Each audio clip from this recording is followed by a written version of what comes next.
welcome back to another episode of the Elevated Chat Room. Elevate your mind, elevate your life. It's your host, Lonzo Jones. My guy, Dwayne Malone. Once again, my co-host, he's in the background, working the camera, the sound, and all that good stuff. You may hear his voice from time to time. But tonight, we got another special guest. She's been with us before. She's back again to rep the I Stand campaign. She's the president and co-founder of the I Stand campaign. This is Miss Trinda Owens. Before I let her introduce herself, the topic for tonight is bullying affects everyone. Miss Trinda. Hello. I am so glad to be here. Thank you for the invite. Yes, ma'am. I'm excited to be here because it's Bullying Prevention Month. Oh, really? Oh, it's perfect. It's yes. perfect. Yes. And that's why I'm rocking my blue on tonight. The color for bullying prevention is blue. Okay. But I am, as you say, because I'm going to clear it up. Since you've been knowing me all these years, you've been adding too many syllables in that name of mine. Go ahead and fix it for me then. Trinda.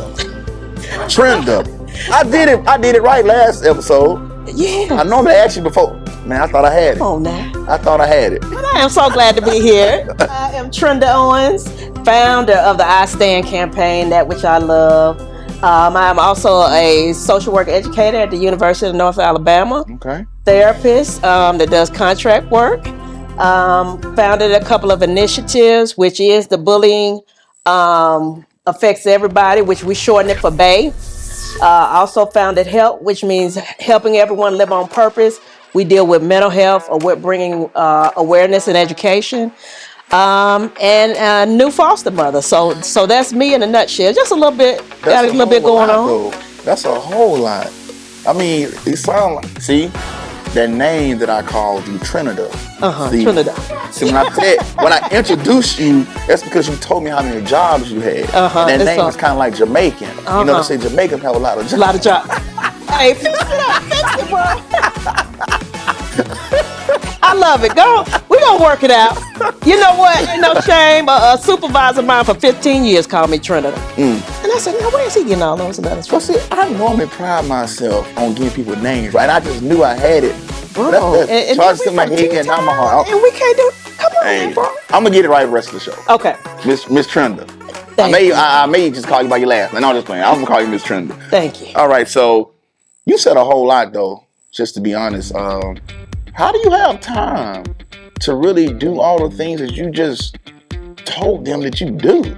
Honestly, I just became a foster mother probably right at 5 months ago. Okay. And I'm single, so I had HAD.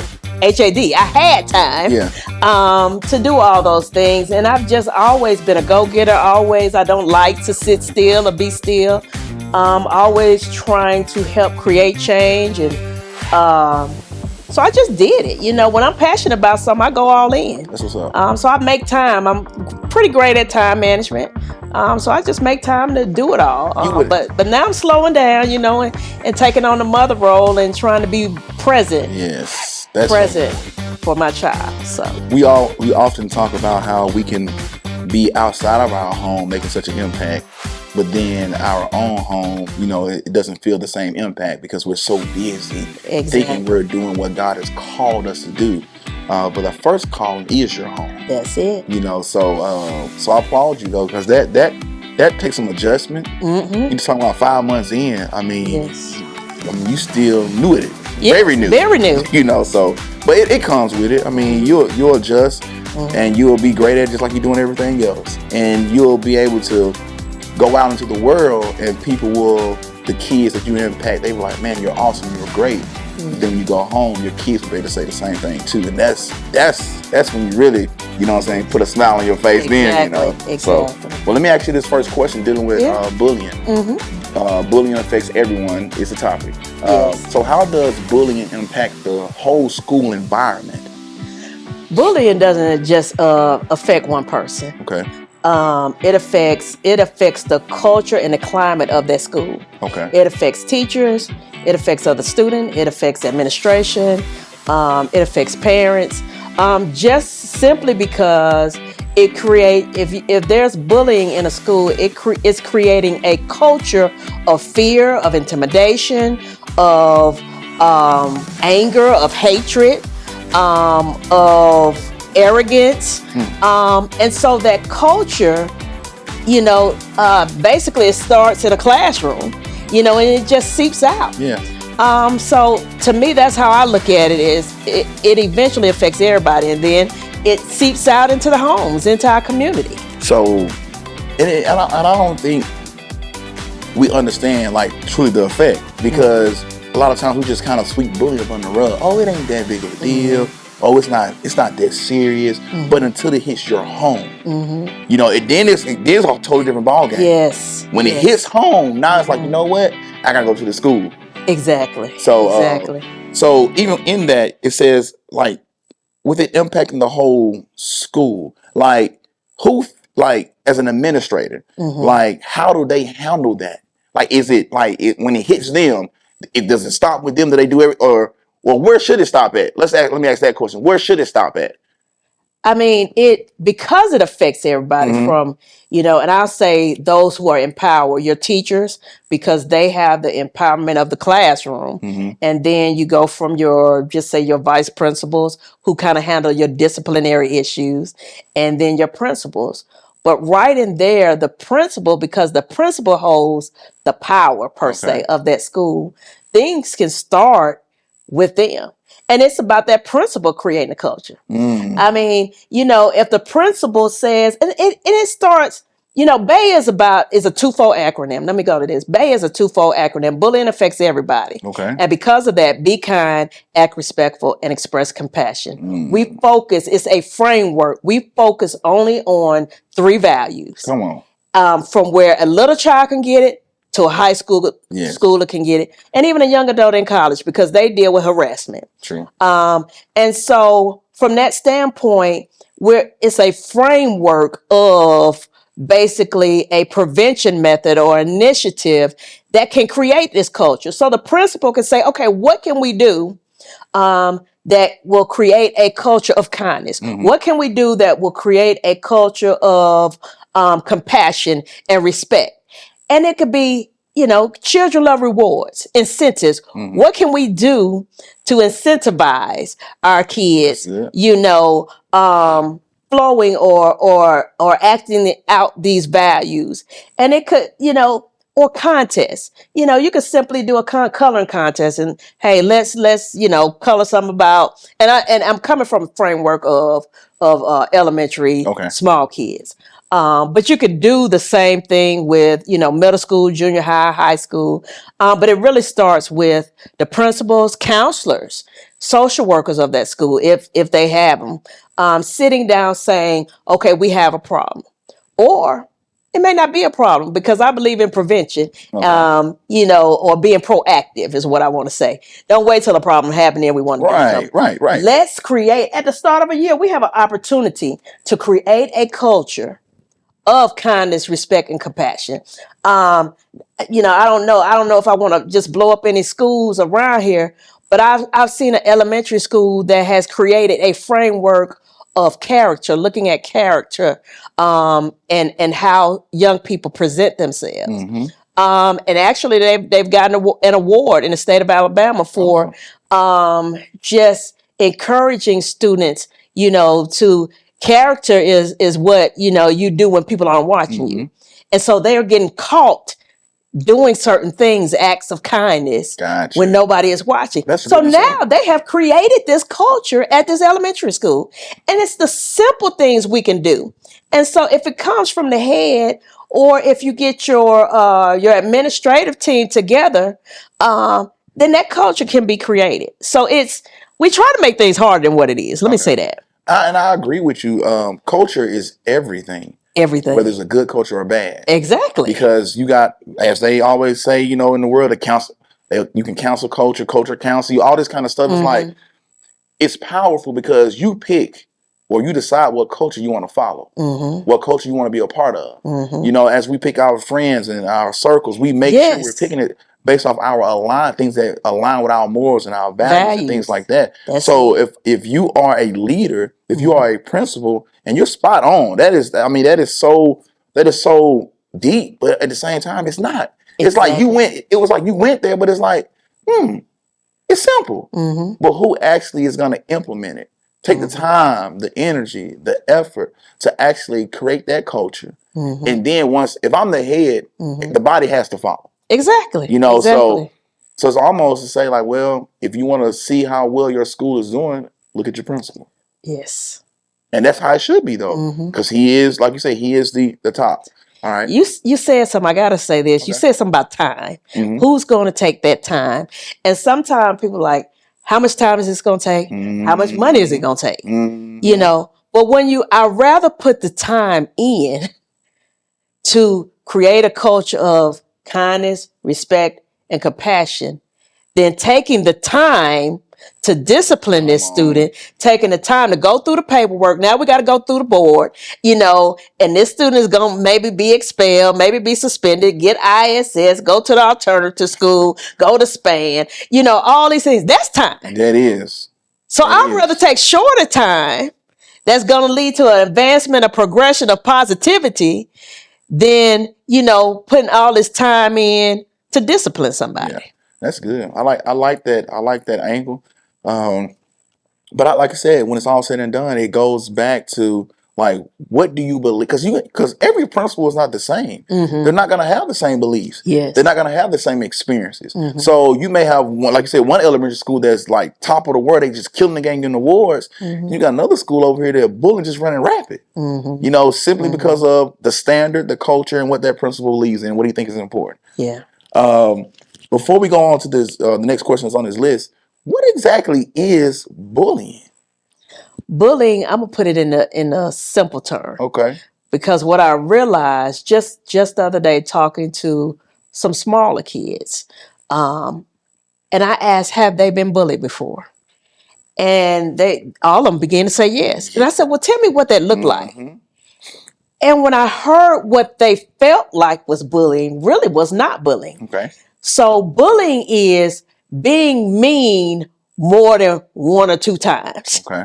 There's a difference. I have this thing. There's a difference between being mean and bullying. Okay. So being mean is, hey, I'm being mean. Somebody is saying something hurtful to me once or twice. But now the third time, we friends. We are able to talk. We're able to be friends. But bullying is repetitive. Okay. Repetitive, intentional, basically power. It's a power struggle. It's throwing your weight around, you know, whether it's through words or through physical touch. Okay. Of having power over another.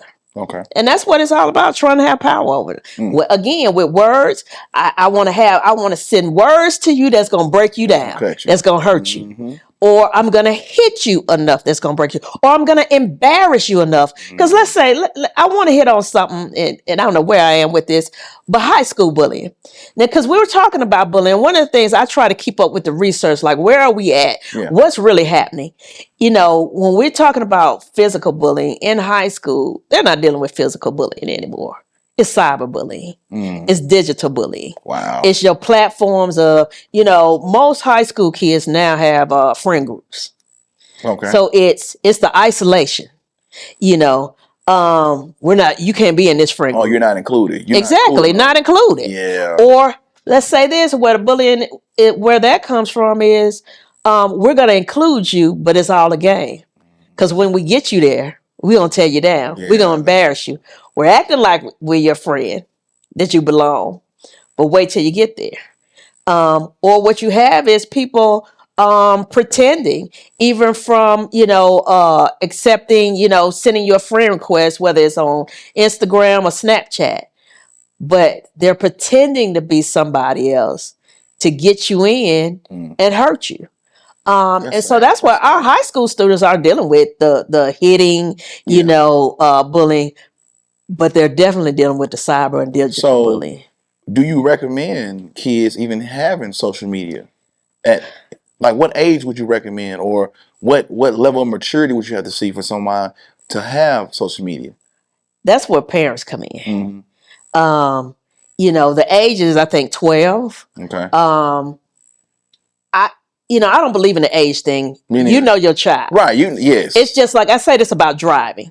Every child that turns 16 doesn't need to have a keys to a car. No, ma'am. You No, know ma'am. whether your child is responsible enough, accountable enough, disciplined enough to be able to handle that type of mechanism, such as in a car. But same thing with bullying. You know if your child is, or social media rather, a phone. You know if your child is mature enough to handle, whatever social media platform that's Right, out there. right. And I think it's all about monitoring the time. I'm an advocate of social media, but for those children that are responsible Okay. and mature enough to handle it, mature enough to, even if they get hurt in some way, I know that I trust my child enough that they're going to come and tell me, oh, we have that type of relationship. I believe, Yeah. we could think our child going to do something and they don't, but Yeah. I believe my child will come and tell me if something is going on, if they're being hurt in some type of way, if, they're being bullied, cyber bullied, some type of way. So I just think it's a maturity thing. Yes, I do believe kids should have it. If I have to put an age, 13, 14, but it's the responsibility. See, I agree with that because I'm not big on like I got a 9-year-old. He's talking about a phone. I was like, buddy, you can just cancel that. And then you got an iPad. That's all you need for right now. I was like, you'll get a phone when you're away from me. I was like, everywhere you go, I'm there. That's Or it. if I'm not there, there's an adult that I trust that's there. So you don't need a phone. Exactly. Now, like you said, it's about maturity and those type of things. But I don't want kids to be set up because if you know your kid is not mature enough, you're setting them up. Yes. So that's a you're failing them as a parent in that area because if something happens, you have no idea. Well, you know they're not going to handle it right, and you don't know how that's going to affect their mental state. So we have to be careful as parents when it comes to setting our kids up to be cyber bullied. Exactly. But yeah, I definitely agree with you on that. It's got to be a certain age, and then like with me, I'm monitoring your social media. Like I got all the passwords. As a matter of fact, Yes. I know all the passwords. I'm gonna check. I'm gonna do random checks. I'm probably gonna have it set up where you can't accept friend requests without me getting an alert 1st. I'm just gonna have it set up to protect you. Now, once you kind of get like, we didn't have social media until I was in college. Like Facebook came out when I was in college, probably 2004-ish, 2005, around that time. And everybody that was on Facebook had to have a college email address. So it was all college students. So you had to be a college student. So, but anyways, I was 18, 19, or 20 when I first got it. Yeah. So the problem is now it's everything's pushed in these kids' face that now they want to get stuff early and early. Like, no, you don't need social. Why are you on social media? Exactly. Talk to your friends at school. You know what I'm saying? Shoot them a message on your kids' messenger. But like I said, every parent is different. I know there's kids that got phones now. That's my son's age, but the problem is it exposes them to things super early that they shouldn't get exposed to. Exactly. Now, shifting to this next question, we was talking about the mental state. Yes. So, how does bullying affect the kid's mental state? Anxiety, depression, leads to suicidal ideation. One thing I want to talk a good bit about, not a good bit, but however we need to talk on suicide. There's people who say bullying causes suicide. Okay. There's not been enough evidence. There's no evidence out there that proves that bullying causes suicide. There's a correlation between bullying and suicide. Break it down for us. But I mean, it just simply doesn't cause it. And it comes from, again, anxiety, depression, suicidal thoughts. What happens is there's issues already there that we don't want to talk about. Okay. People want to blame, and I'm totally against bullying, but I want to look at things rightly, evidence-based. Okay. When a suicide takes place, sadly, especially among a young person, the first thing you always hear is, was this child bullied? Yeah. Yeah. And this child may have been bullied. Children who are bullied are more vulnerable to suicidal ideation. And that's because there are some underlying issues such as insecurity, confidence low, again, already dealing with anxiety, already dealing with depression. So you top that, what they're already doing, traumatized, things that they may have gone through, in their childhood. So here it is now, because they have all these underlying issues. Now you put bullying on top. So that's just another layer. And even as I'm talking now, I'm thinking about a layered cake. Yeah. I mean, you top that thing so high, and it's gonna topple over. Yes. Yes. And so the toppling over is, we eventually see, oh, well, so and so took their own life. But it wasn't, the bullying was the top layer. It was like icing on the cake, it caused, exactly, Yeah. it caused it to just hit. But then let's look at what happened at 2, divorce at 3, sexual assault at 4, maybe adopted, fostered out. You have all these underlying issues. And you just want to blame that one thing. That one thing. 9 times out of 10, it's never that one thing. Never. Because like even in marriage, you can have some issues going on between you and your little things he or she has done, and then they finally do that last thing, you blow up on it, and it's like, why are you tripping? Because I didn't, you know what I'm saying? Exactly. I left a little bit of milk in the cart. Like that does not warrant that reaction. Exactly. So what else are you thinking about? What else is going on? So it wasn't that. It's all the things that led up to that, and now boom, you kind of just explode on somebody. And so same thing what you were saying when it comes to, so and with bullying, especially, and I take even online or in person, kids begin to internalize those things that's being said about them. I used to do a lot of substitute teaching, and it wasn't that long ago, maybe 4 years ago, but I've subbed off and on for many years. But the last year I subbed, I heard a lot, we hear the kids talk about Snapchat, and Instagram was a big thing for them. And it was a lot of belittling, name calling, students feeling like because of what somebody said, they're not filling in. And so you hear that long enough, what's going to happen? Yeah. You begin to internalize that thing.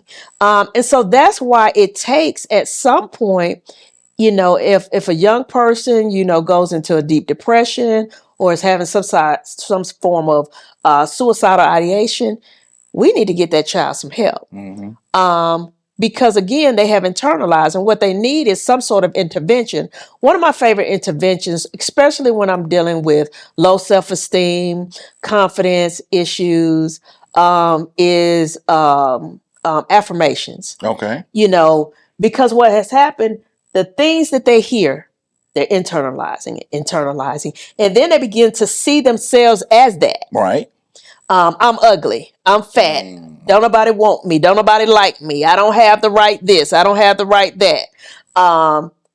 But then we got to put back in. We got to feed, it's like that negativity has been feeding them. Right. To where now they're becoming that in their mind. They are that, and a counselor, therapist needs to go in and help them with coping skills to take on and say, okay, you're not that.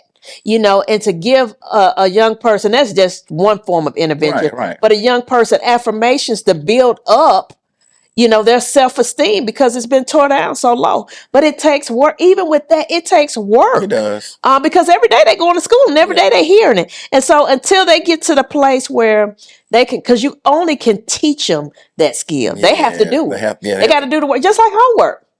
The teachers all day long teaching, algebra or whatever. But guess what? They have to at some point go home and do the work, or go to an after school or tutor to solidify. Yeah. That's true. And I'm glad you said affirmation, because we do affirmation here at the Jump, but I also do affirmations every morning when I'm taking my kids to school.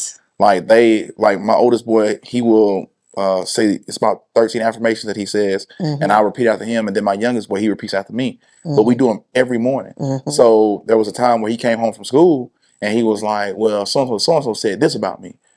He said he called me dumb or some word they call it. I said, but what do you say every morning? He said, well, I say I am smart and I am wise. Okay, so why would you let what some kid that don't really know you, try to form cause him to form your reality when he's giving his opinion. So I'm like, you're smart, you're wise. Only thing that matters is what you say about yourself and what me and your mama say about you. You know, and what God ultimately says about you. So I was like, so when they say that, you already got in your mind like, no, I'm smart. No, I'm wise. No, I'm strong. No, I'm a conqueror. I'm a mighty warrior. Like, you say this every morning. Yes. So, and I tell them, I said, look, we're not doing these affirmations just to be doing them. That's it. When life hit, when a circumstance comes about, you have got to take, man, I say this about myself every day. And what's funny is, I'm saying it every morning too. Yes, like, exactly. You know, like not even really, like I'm just saying it every morning with them. But it's like, so when life hits, you hope that they can, you know, just steadily, somehow draw on that. Or you just remind them, you know, just remind them, hey, you smart. And then I told them, I was like, what are your grades? He said, I make A's and B's. I said, so what are you? Come on. Exactly. You know, so, but yes, affirmations, I think is very important because we always say what's negative is always available. When you wake up in the morning, you step into a negative world. Negativity is waiting for you. All around you. So you have to combat that with the positive things. So what's negative is always available. Exactly. And so, like I said, we just have to get to the point to where we believe what we're saying about ourselves more than what somebody else is saying about ourselves.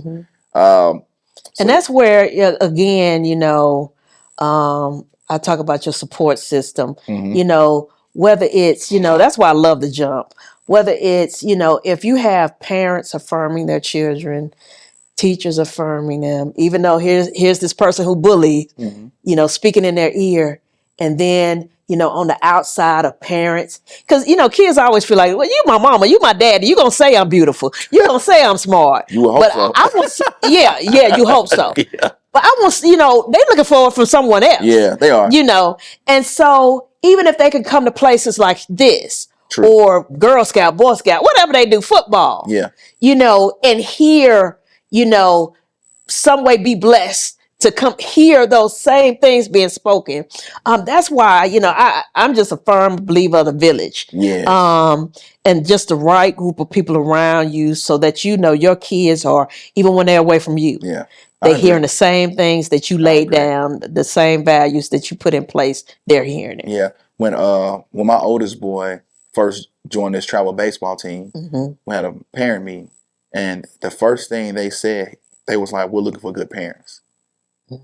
Kid can be a great athlete, but if we cannot all get along with the parents, with the morals and the values and the thought life, then the kid can't be on the team.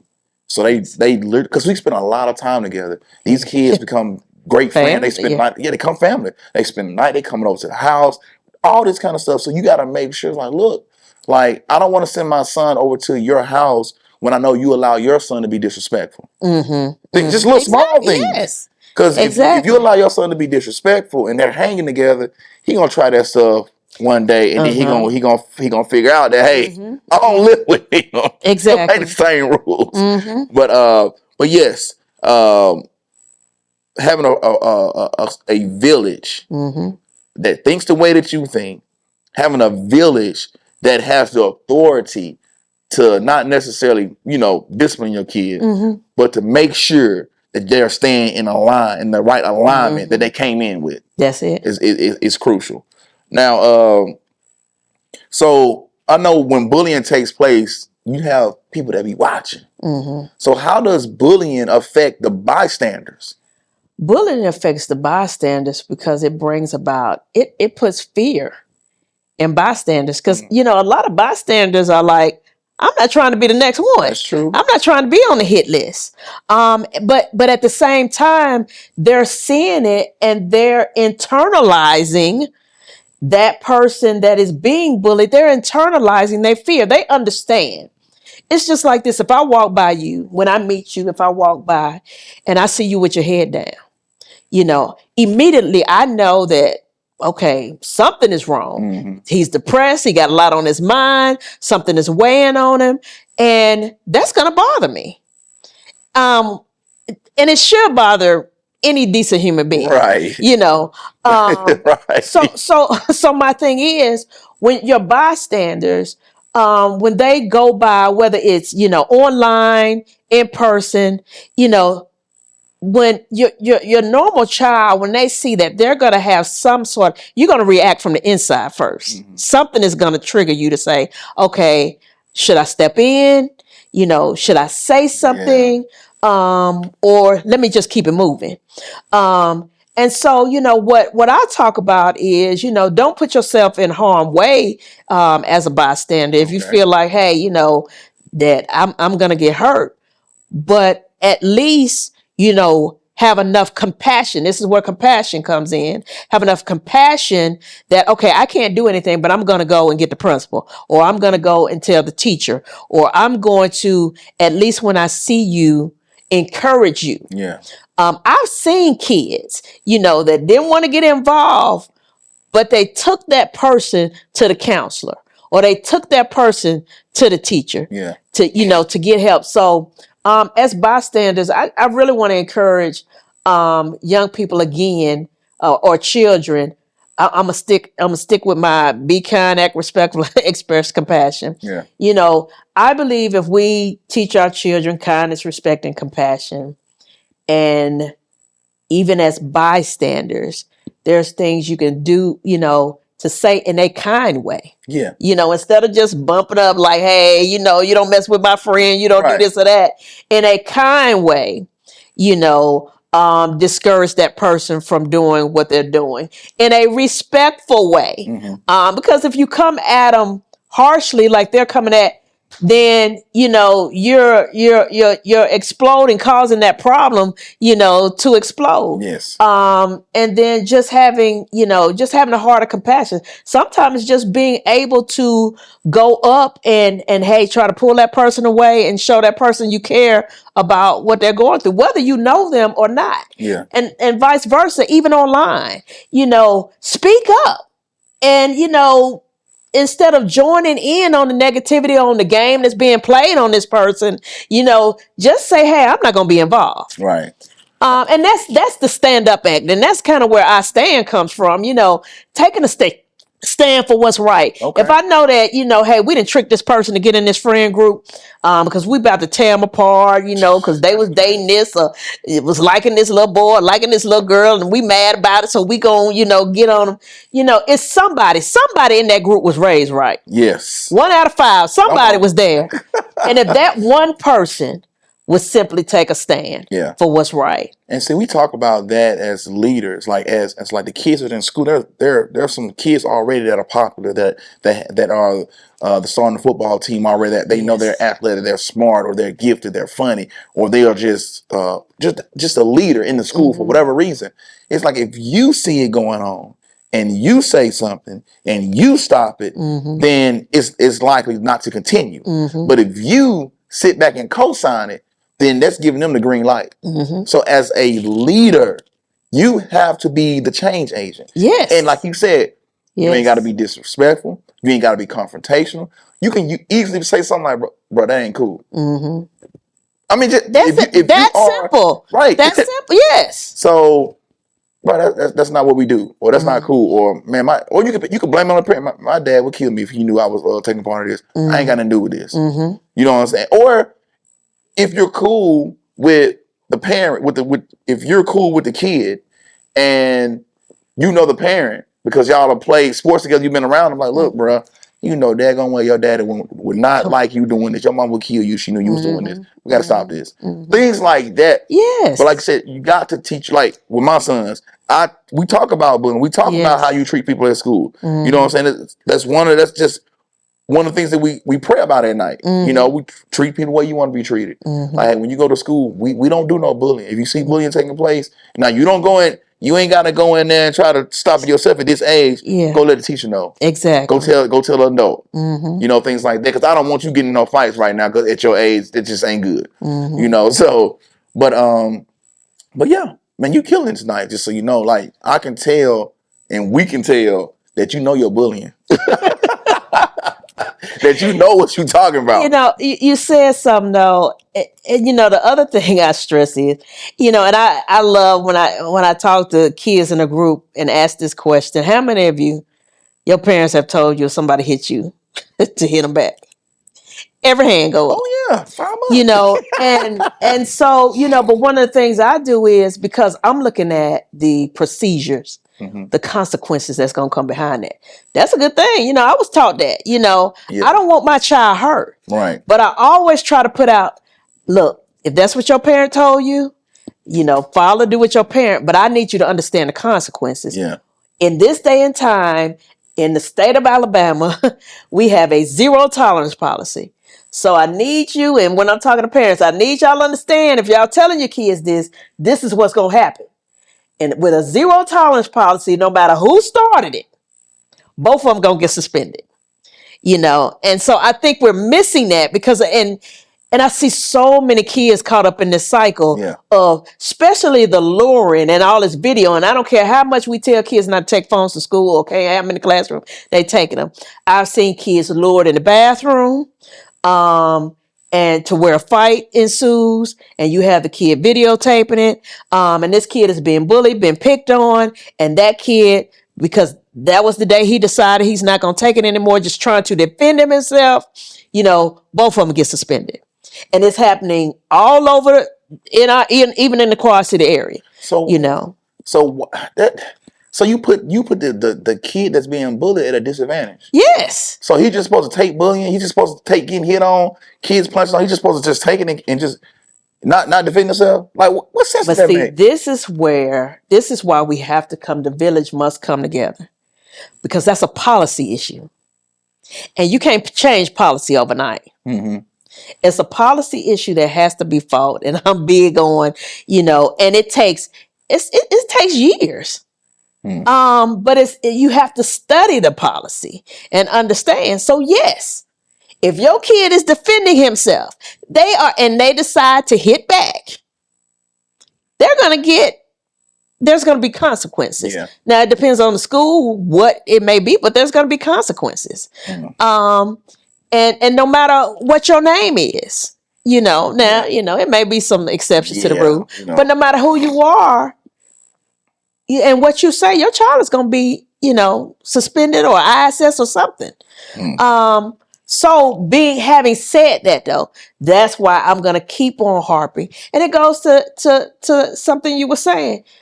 We have to, those bystanders, those people that are watching, somebody needs to at least take a stand and say, hey, this is not cool. Yeah. Let's go. Yeah. You know, when I'm looking at these videos and these various instances of children getting into it, you know, whether it's on the bus, in the restroom, in a little corner, a lot of stuff going on at PE or recess, whatever they want to call it. And there's kids around, but you don't have that kid that's taking a stand. Yeah. So that says to me, again, it goes back to culture. Yeah.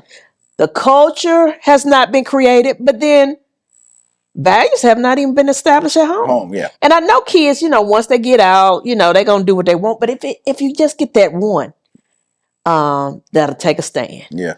So my thing is like, where the teachers at when all this stuff be going on? Like, how do these kids just, like, is it really just this much like lackadaisical things going on to where the teacher have no clue this stuff is happening? Principals don't know. Like, what's the deal? A lot of, you know, well, I'm not going to say a lot, but quite a bit takes place during when things are complicated, a lot of confusion, recess, PE. You know, I mean, you got a lot of movement is what I'm saying. And so, you know, you have the coach, the gym teacher, you know, teachers leave and go back to their room and leave the kids there. So there's not enough eyes, you know, to watch. Or, you know, between classes, you know, kids go into the bathroom. And yes, I've been at school. The teachers are in the halls, you know, maybe watching, maybe talking to another teacher, you know, but things happen so quickly. And kids are smart. Kids are very manipulative and deceptive and creative. They're creative beings, you know, and so they gonna do what they want to do, you know, and find a way, you know, to do it. But again, but then you have, because I've talked to many kids who have been bullied, and one of the things I keep hearing all the time is, I try to tell my teacher, but she wasn't listening. He wasn't listening. He wasn't paying me no attention. He told me to go sit down. Right. Quit talking. Or they just being mean. I tell the ones I'm involved with, hey, if that teacher don't want to listen respectfully when, school is out, you go tell the principal. If you feel like they didn't hear you, don't stop there. Tell the principal. Then when you get home, tell your parents. Yeah. Because I think, sadly to say, every teacher there might not be there for the right reason. True. Or maybe they're stressed out in their personal life, whatever is going on. But, a lot of kids I've heard it over and over. I've tried to tell. Yeah. But what I tell parents is you got to keep going up the ladder. If the teacher didn't hear you, if the counselor didn't want to hear, if the principal didn't want to hear, it's time to go to the board. Keep going until somebody, but then I'm big on documentation. Hey, document everything. Yeah. But this is why, and this might be going into another question, but this is why parents really need to have heart to heart with their kids, and talk to their kids when they get home from practice, whatever, and do check-ins, ask them about their day, and do more than, how was your day? Get that open-ended question, to where they, tell me what unique thing, what was the best part about your day? Yeah. What's the worst part about your day? They gotta do more than one word answer. Yeah, I like that. You kind of almost hit on. You started talking about teachers and things like that. So how can teachers and the staff help create a safer environment for everyone? Being an example. Be an example. Being an example. Again, teachers, just like parents, have to be active listeners. Okay. And I'm not trying to take them out of their realm of teaching to create them to be a counselor, because I hear that a lot. Well, I ain't here to be no counselor. I got a degree to teach. No, but that's with teaching, you're called to actively listen. And you need to actively listen, watch, pay attention, be more observant. But then the same values, act with compassion, act with kindness, because our kids need to see the teachers or us as parents being kind, toward each other, and not, standing up, gossiping, talking to the next teacher in the hall. But even treating, the kids, treating them with kindness, treating them with compassion. But really, I would say active listening, just really hearing, and acting on, if this child is crying out for help. Yeah. Act on it. Teachers are human beings, at the end of the day. And, they have a thing of, hey, I just really don't want to get involved. I don't want this thing to escalate, and they just want to be hands off. Yeah. But again, I'd rather catch it when it's small than for it to escalate and then you on the news. Yeah.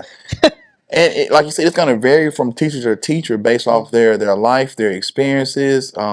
If their son or daughter's ever been bullied, you know what I'm saying? Yes. So every teacher's not going to be the same, but I guarantee you, every student knows a teacher that cares. Yes.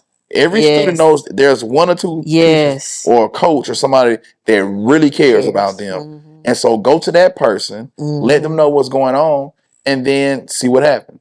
Like you said, continue to go up the chain if you don't see a change. But it's creating, again, I'm gonna stick with this culture thing. It's creating a culture. And sometimes, with me dealing with college students, one of the things I do for the first 5 minutes, we don't jump into the lesson.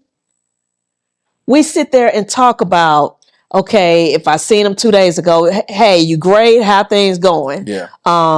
What's been going on in y'all world is my thing. Hey, let's talk. And we'll just simply have general conversations. I have my little tools that I can get to. They call me the ball lady. I'm forever creating balls to get conversations started. And what I'm really doing is trying to show my students I care. Yeah. But I start that from day one. I come in, yes, day one, everybody ready to leave, early, But I come in asking them, okay, what do you like to do in your free time? When we talk about ethnicity, I want them to talk about their gender, because we're trying to create an inclusive environment in the classroom to where everybody feels included. We're trying to get to know about your heritage, about your culture, your dress, your festivals. Yeah. What is it that you like? So then when I learn this about you and we're in this environment, guess what? Now I'm more apt to understand why you do what you do. Come on. Maybe why you dress what you dress. Everybody's talking about, oh, he dressed weird, or why he wear these, da da da. But if I give you the opportunity to talk about you and maybe what you like, then I'm sitting here getting an understanding of why you do what you do. And then I'm going to embrace you more. I'm going to treat you with kindness more. You tell me, hey, you knew and you didn't, you're an Army brat and you didn't, been all over the place. New students get bullied. But if I understand that, hey, even as a kid, if I understand that you done been from state to state to state, because of, your parents, background or whatever, I'm like, hey, I want to befriend you. Because I want to know that you belong here, even though you might just be here a month. That's culture. Oh, exactly. That's culture. So it's important. And that's what teachers can create. So you ask, how can teachers help? Teachers can begin developing this culture in their classroom of openness or inclusion. That's good. I like that. I like that. And see, when you're creating this culture, the right culture, now you're building trust. Yes. And once you build trust, people become more vulnerable now. Mm-hmm. Now they open up. Now you can talk about some things. Now you can go deeper with the level of relationship. Exactly. Because you can't have a true relationship without trust and without time spent with each other. So I like that. Like I said, this is the Elevated Chat Room. Elevate your mind, elevate your life. Miss Trinda is killing it once again. You dropping some great stuff tonight. I'm learning a whole lot. I thought I knew a lot about bullying, but I'm like, no, you the GOAT. So not LeBron James, he's more like MJ. So I hope you like, because he the real GOAT. Yeah, that's a whole other topic. We may need to do that one though. But last question I got for you, and you kind of started talking about parents. So what role do parents play in addressing bullying's wider impact? Parents set the foundation. Parents said, even, I always like to talk to the child that's bullying. Come on. Sometimes all we focus on is the victim. And they're important, don't get me wrong. But the person that's bullying, why is he doing it? It's a victim too, somewhere from something. Come on. So can we take the time? Just crazy song just popping in my but we need to, as parents, sadly, that child that's bullying is somebody's child. He's hurting somewhere. That's somebody's child. Yep. So as a parent, it's important, first of all, that we talk to our children. I'm even learning this as a new parent.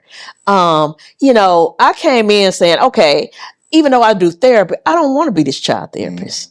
As a matter of fact, I fired myself as her therapist. That was the first thing I did. Yeah. And I don't want to do therapy. I want to be her mother. And I'm like, I want us to have talking time. Today, they was out of school. I had a zillion things to do. And she's going with me to do those zillion things. But one of the things I said, we're doing lunch together today.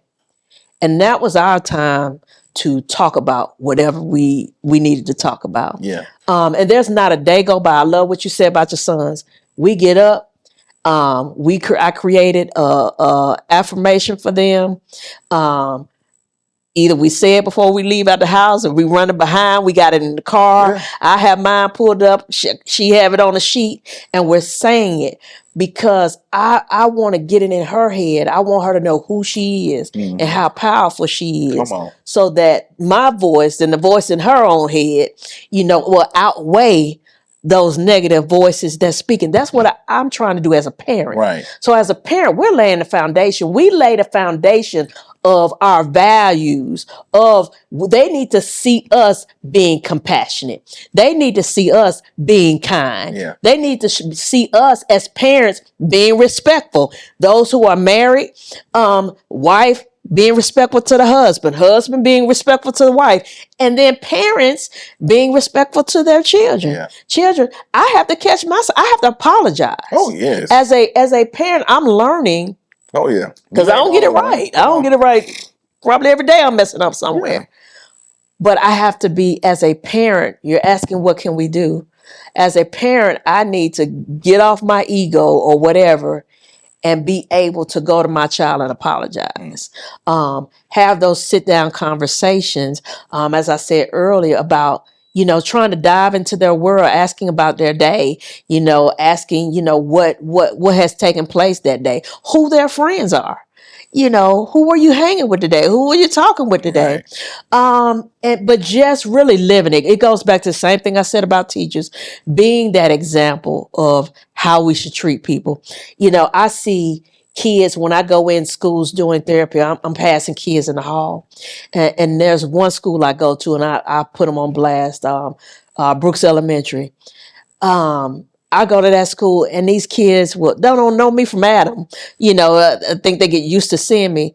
They're like, "Hey, how are you? How was your day?" I mean, just so kind and so compassionate.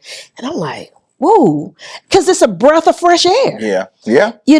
But the moment that they respond to me in that manner, I said, somebody teaching them something. Yes. They're being raised very well. Mm-hmm.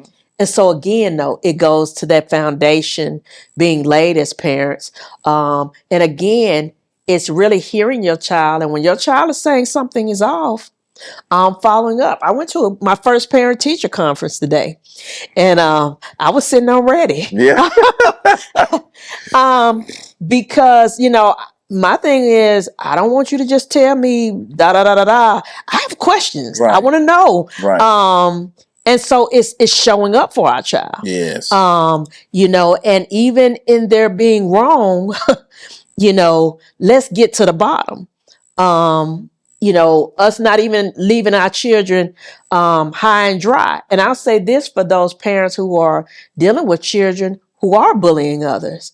It's wrong, but be there for them. Mm-hmm. Not yet.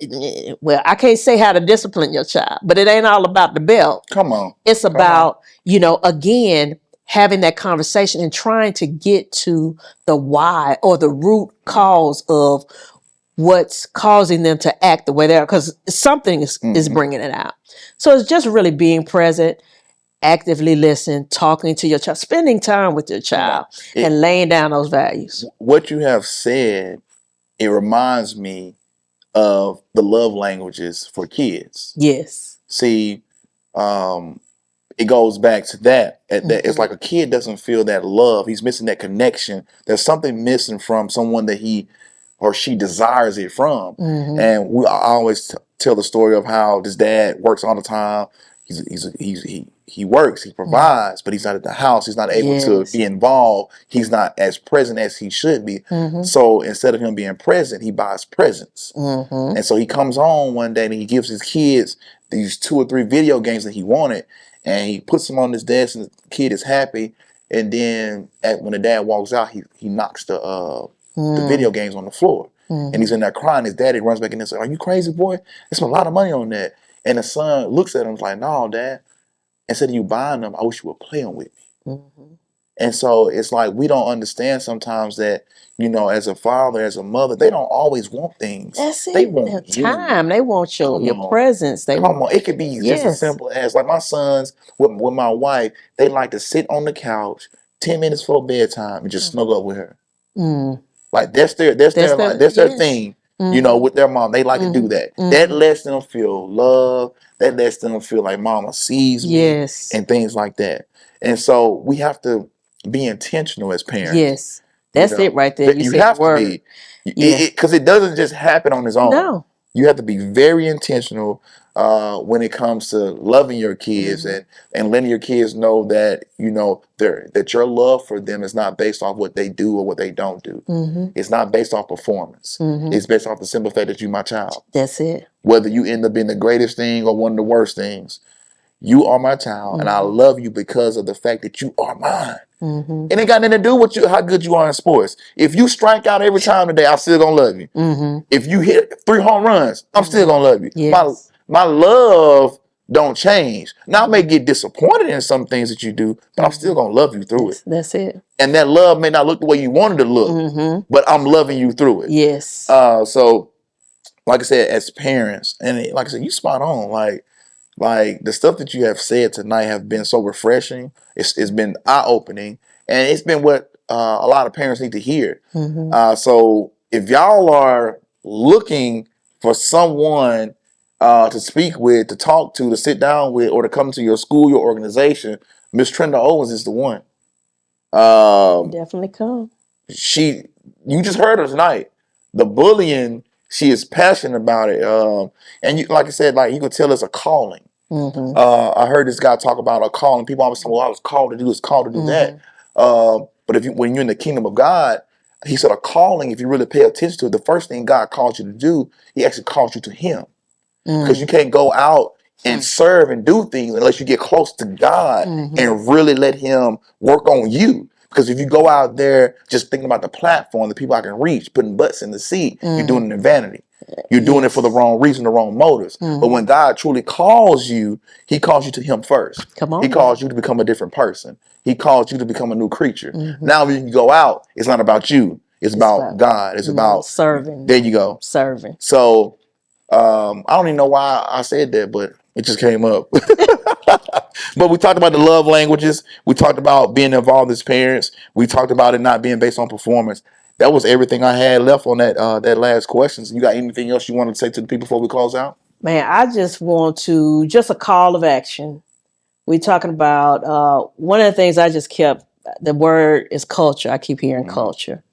And so my call to action to you all is create a culture of kindness, respect, and compassion, whether it's in your family, whether it's in your home, whether it's in your community, in your church, whatever space you in, create that culture. Because if all it takes is one person, one person of influence to lead by example and begin to create that culture. And I feel like we'll see a change. I know it'll take a long time. It'll take a while, but some things can spark, immediately. Right. And so I just want to admonish the people: kindness, respect, and compassion. She said it only takes one. So if we raise our children to be that one, then we good to go. If all it takes is one, and if every parent or majority of parents really focus in on teaching their kids the right morals, the right values, and teach them to be that one kid that will spark a change, that will spark a difference, that will speak up, that will stand. That's it. We can see a change, and we can see a lot less hurt, a lot less pain in these schools, and we can see truly a family, a culture of a family being created in our environment, our schools, and in our communities. That's our time. Elevated chat room. Elevate your mind. Elevate your life. We thank you guys for tuning in on tonight. Thank you guys. Be sure to like, share, comment, and make sure you guys reach out to Miss Trinda Owens. She knows what she's talking about dealing with this bullying and stuff. She's amazing. Thank you. Thank you. I appreciate y'all having me. All right. We out. Out. Y'all be blessed.